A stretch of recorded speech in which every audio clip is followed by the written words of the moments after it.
त्रिकोणमितीय अनुप्रयोग से सवाल लिया गया है, जो आपके बोर्ड एग्जाम में 6 नंबर के क्वेश्चन पूछे जाते हैं। ठीक, लिखा है, एक बहुमंजिल भवन के शिखर से देखने पर एक 8 मीटर ऊंचे भवन के शिखर तथा तल 8 मीटर ऊंचे भवन के शिखर तथा तल का अवनमन कोण क्रमशः 30 अंश और 45 अंश पाया गया। बहुमंजिल भवन की ऊंचाई और दोनों भवनों के बीच की दूरी बताओ। ठीक, जहां त्रिकोणमिति के अनुप्रयोग या ऊंचाई और दूरी के सवाल आपको आएंगे तो उसमें आपको सबसे पहले क्या करना होगा, एक फिगर बनाना होगा और उसी फिगर के अनुसार आपको सवाल सॉल्व करना होगा। ठीक, तो फिगर में हमको क्या बनाना है, एक बहुमंजिल भवन बनाना है और एक 8 मीटर ऊंचे भवन बनाना है। क्या बनाना है, एक 8 मीटर ऊंचा भवन और एक बहुमंजिल भवन। तो हम एक भवन बनाएंगे। कौन सा भवन, बहुमंजिल भवन। ठीक, इसको हम लिख दिया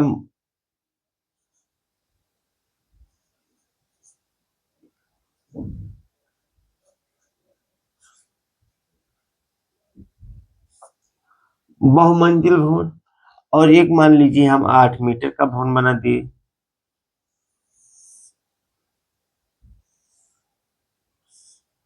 ये कितना है, 8 मीटर।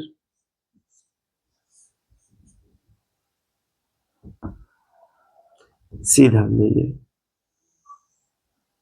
ठीक,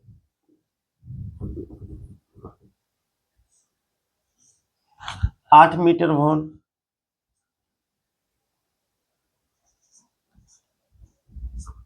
भवन दोनों है लेकिन ये बहुमंजिल मतलब कि ऊंचाई है ज्यादा इसका, और ये 8 मीटर ऊंचा है। फिर सवाल में देखिए, बहुमंजिल भवन के शिखर से देखने पर, यह बहुमंजिल का शिखर है, यहां से देखने पर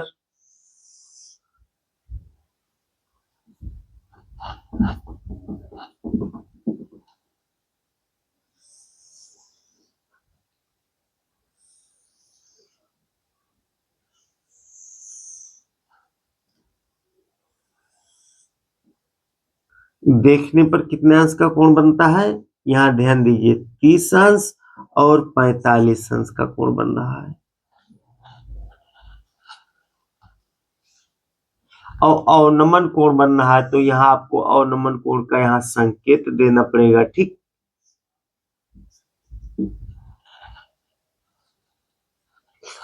फिगर बनकर तैयार हो गया। अब इसका नाम रख दीजिए, ये बी सी डी ई। अब आइए इसमें देखिए, एक प्रकार के दो त्रिभुज दिया है, ए बी सी, एक समकोण त्रिभुज हो गया, और एक समकोण त्रिभुज ये है, ये ई और डी, ये ई डी, ये भी समकोण त्रिभुज। ये छोटा समकोण त्रिभुज है और ये देखेंगे ये बी सी, तो ये बड़ा समकोण त्रिभुज है। तो सबसे पहले छोटा कोण 30 अंश बड़ा है कि 45 अंश बड़ा है, 30 अंश, तो 30 अंश वाला लिया जाएगा। फिर यहां मान लीजिए ये इतना 8 मीटर है तो ये भी 8 मीटर होगा, ये भी 8 मीटर होगा कि नहीं होगा। और ये ई यहां लिखिए, माना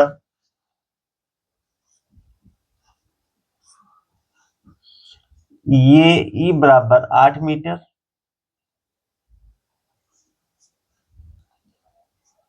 और बी सी बराबर यक्स मीटर। ये 8 मीटर नहीं, यच मीटर माना गया। ठीक, ये माना गया है यच मीटर और ये यक्स मीटर। हम ये ई कितना मान लिए हैं, यच मीटर, इसको ये कितना है, यच मीटर है। और बी सी कितना है, यक्स मीटर है, तो यक्स मीटर मान लीजिए। और ये यक्स मीटर होगा तो ये भी यक्स मीटर है। ठीक, अब हम क्या लिखेंगे, समकोण त्रिभुज। यहां लिखेंगे समकोण त्रिभुज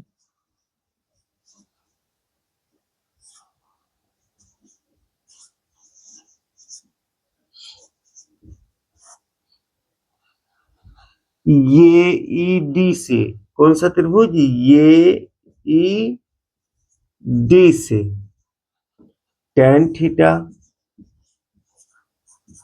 लंब बटा आधार, चाहे आप लंब लिखिए चाहे यल बटा ये लिख दीजिए, लंब बटा आधार। तो tan कोण कितना दिया है, 30 अंश दिया है, तो 30 अंश लिखेंगे।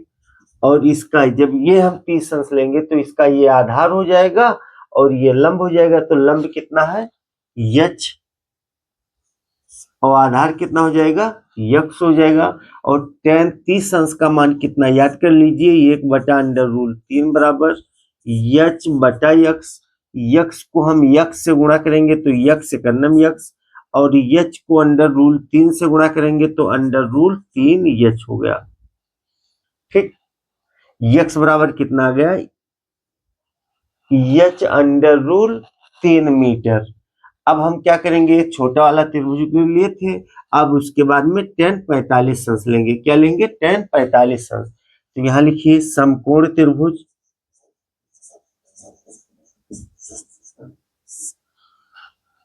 समकोण त्रिभुज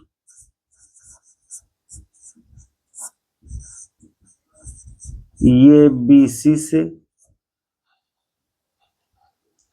tan कैंसिल लिया जाएगा, tan 45 अंश, tan 45 अंश बराबर लंब बटा आधार,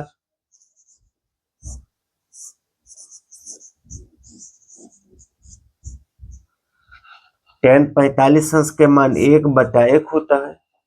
और लंब कितना होगा, जब हम 45 अंश लेंगे तो लंब इसका कितना होगा, इतना होगा 8, यच और 8, यच प्लस 8 होगा। ठीक, क्या होगा, यच प्लस 8। तो यहां हम लिखेंगे यच प्लस 8। और आधार कितना होगा, ये आधार होगा, ये आधार कितना है, यक्स, तो यक्स लिखेंगे। फिर यहां देखिए यक्स को हम यहाँ यच, यक्स को हम एक से कैसे गुणा कराइए, ठीक, तिरछा गुणा। यक्स को हम यक्स से गुणा कराएंगे तो यक्स से कर्णम यक्स बराबर यच प्लस 8 को हम यक्स से गुणा कराएंगे तो यच प्लस 8 होगा। यक्स किसके बराबर है, √3 यच। यक्स बराबर कितना है, √3। तो यक्स के स्थान पे हम लिख सकते हैं √3 यच बराबर यच प्लस 8। यच को बराबर के इस पक्ष में ले आइए तो क्या होगा, √3 यच, इधर प्लस एच है, इधर आएगा तो माइनस एच बराबर 8। ध्यान दीजिए एच यहाँ, एच यहाँ, तो एच कॉमन लीजिए, √3 -1 बराबर 8। एच को हम ऐसे लिखेंगे और √3 -1 को बराबर के इस पक्ष में भेजेंगे तो ये हो जाएगा 8/√3 -1। अब इसका परमीयकरण करा दीजिए। ठीक, √3 परमीयकरण क्या होता है, हर के उल्टा चिन्ह से ऊपर नीचे गुणा। तो यहाँ √3 -1 है तो हम √3 +1 से हर और अंश में गुणा करा देंगे, √3 +1। ये गुणा कराएंगे तो क्या होगा, यच बराबर 8 को इससे गुणा कराएंगे तो ये हो जाएगा 8 और √3 +1।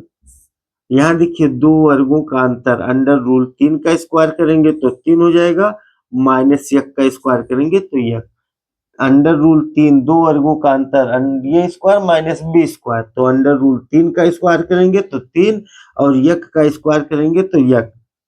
तो यहाँ देखिए यच बराबर आ गया 8 √3 +1 और 3 में से 1 घट जाएगा, कितना बचेगा 2, 2 1 कम 2 और 2 चौक 8। यच बराबर कितना आ गया 4 और √3 +1। ठीक, यच का मान कितना आ गया 4 √3 +1, यच का मान आ गया है। फिर यहां देखिए ध्यान दीजिए यहाँ पे हमको क्या ज्ञात करना है, बहुमंजिल बहुमंजिल भवन की ऊंचाई। तो यहाँ लिखेंगे बहुमंजिल भवन की ऊंचाई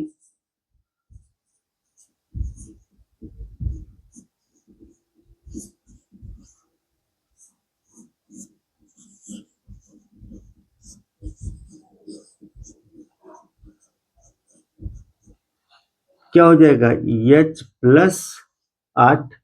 और यहाँ देखिए h का मान कितना आ गया है, h का मान कितना आ गया, 4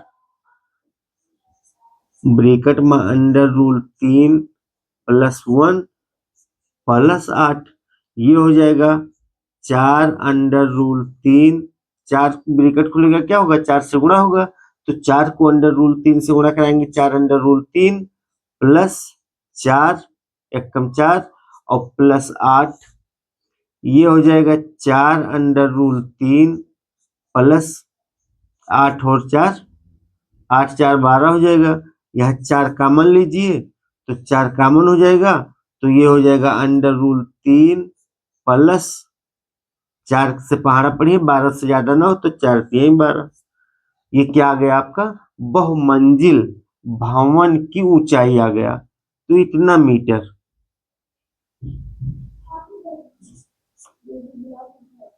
ठीक, हमें दोनों भवनों के बीच की दूरी ज्ञात करना है। दोनों भवनों के बीच की दूरी कितना, या यक्स का मान, तो यक्स का मान कहाँ है, देखिए यक्स किसके बराबर है, अंडर रूल 3 एच के। तो हम यहाँ लिखेंगे यक्स बराबर,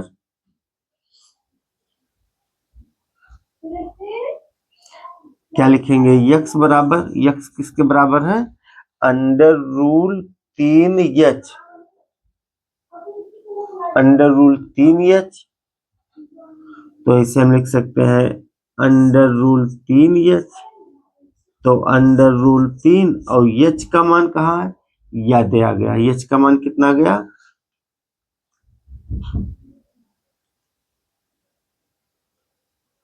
एच का मान आप यहाँ यही मान लीजिए चाहे,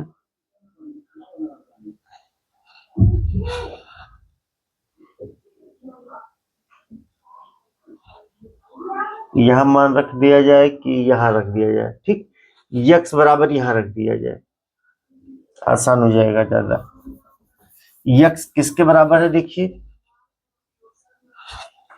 एच प्लस 8 के, तो यक्स बराबर एच प्लस 8 और एच का मान कितना आ गया, एच का मान, एच का मान देखिए कहाँ है, एच का मान याद आया है, 4 अंडर रूल 3 प्लस 1, 4 ब्रैकेट में अंडर रूल 3 प्लस 1 प्लस 8, ठीक, तो ये हो जाएगा 4 3 12, नहीं 4 अंडर रूल 3 प्लस 4 एकम 4 प्लस 8, तो ये हो जाएगा 4 अंडर रूल 3 प्लस 8 4 12, 4 हम कॉमन ले लेंगे तो क्या आ जाएगा, under rule 3 plus 3 metre answer. ध्यान दीजिए यक्स, यक्स क्या है, दोनों भवनों के बीच की दूरी है, ठीक, तो चाहे आप लिख दीजिए दोनों भवनों के बीच की दूरी बराबर 4 ब्रैकेट में अंडर रूल 3 प्लस 3 और बहुमंजिल भवन की ऊंचाई बराबर 4 अंडर रूल 3 प्लस 3 मीटर। यही आपका आंसर है। इतना आप सॉल्व करेंगे तो आपको बोर्ड एग्जाम में 6 नंबर के क्वेश्चन में ये क्वेश्चन मिलेगा, ठीक।